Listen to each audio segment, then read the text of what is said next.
قائمة المدير الفني فلاديمير بيتكوفيتش تحسبا لكأس إفريقيا، شكون راح يكون فيها وشكون اللي ما راحش يكون فيها؟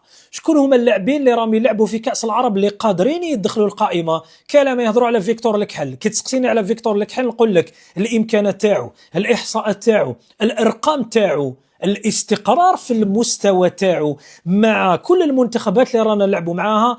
أنا أقول أنه هذا الأمور، هذه المعطيات تعطي له تأشيرة كأس أفريقيا مع المنتخب الوطني الجزائري، عنده إمكانات ترشحه ليكون في قائمة فلاديمير بيتكوفيتش. ما نقول يكون أساسي، أنا أقول يكون في القائمة. شحال فيها القائمة تاع فلاديمير بيتكوفيتش؟ فيها 28 لاعب في كأس أفريقيا، كأس العرب 23 لاعب. هنا ما سيمنح أريحية للمدير الفني فلاديمير بيتكوفيتش في وضع القائمة.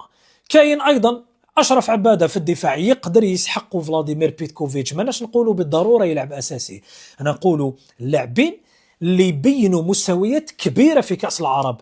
عبادة، فيكتور لكحل، بولبينا ماذا بيا يزيد يأكد أكثر، ولو أنه القائمة راح تخرج السبت على الساعة 3 من المدير الفني بيتكوفيتش اللي راح ينشط ندوة صحفية. انتم قولوا لي رأيكم في هذا اللاعبين، يستحقون الدعوة ولا لا؟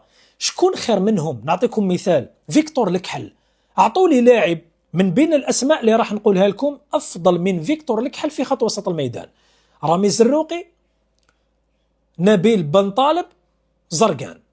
هل هذا الثلاثي أفضل من فيكتور لكحل؟ هل فيكتور لكحل عنده مكانته مع هذا الثلاثي؟ قولوا لنا أنتم رأيكم في التعليقات. ننتظر قائمة فلاديمير بيتكوفيتش إن شاء الله. يعطيكم العافية، تحياتي للجميع، تشاو.